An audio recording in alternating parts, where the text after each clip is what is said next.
Very interesting.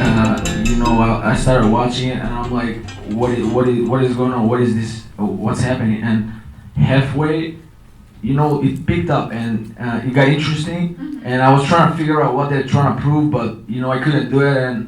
But something was going on for sure, and it was cool. The way they were dancing and everything. So from halfway until the end, it got pretty interesting. But I still don't know what was going on. I felt like, much like piggybacking off of what you were saying, I felt like the pianist was more like a God figure. He was birthing and creating, much like the Big Bang. They kind of say the science of music, it's all connected and all, with God, like entities.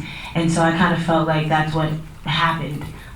They were creatures. Their paintings, their war paint, if you will, was a little different than his.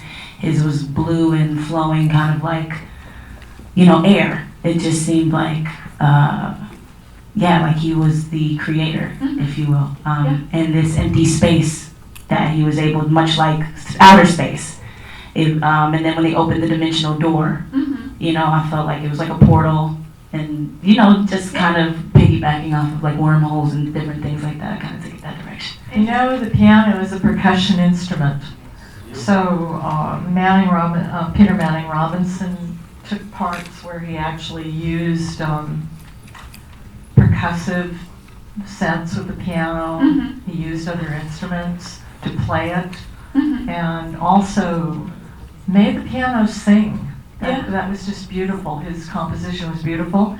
I love the two dancers. Their choreography was so right on and so perfect. They worked together so well, and they mirrored each other so well, and they also expressed the music. Just a warning, I'm going to gush about this. First off, the music I thought was absolutely incredible. It's, I think it's the frontier, taking acoustic instruments, marrying them with electronic manipulation, and this is just an outstanding example of that type of music, which I think is truly contemporary music in some senses. The film was incredible, just a single take. And the dancing I thought was so fantastic, particularly because there was choreography married to the digital manipulation that you were hearing, which is so, out of this world in a way. So it was just, I think it represents a step forward for contemporary art that I hope to see more of. I loved how it started with the piano and then the dancers emerged from it, and it's like, in a way, I took it as like music can create a world, can create an atmosphere, can create all of these different things, and like I really loved that they showed like a physical form to that. To that note, I also like the emergence of how it started with the piano and it also ended with the piano as well, because after the dancers were finished with their piece, they went back into the piano. And I liked someone had mentioned like how the piano is a percussion instrument, and I liked how the pianist got in the mallets and started to play the strings like in the piano. So, and there was this one scene where it was like a kaleidoscope effect, and I thought that was really, creative and really powerful. So, overall, a great piece. Okay.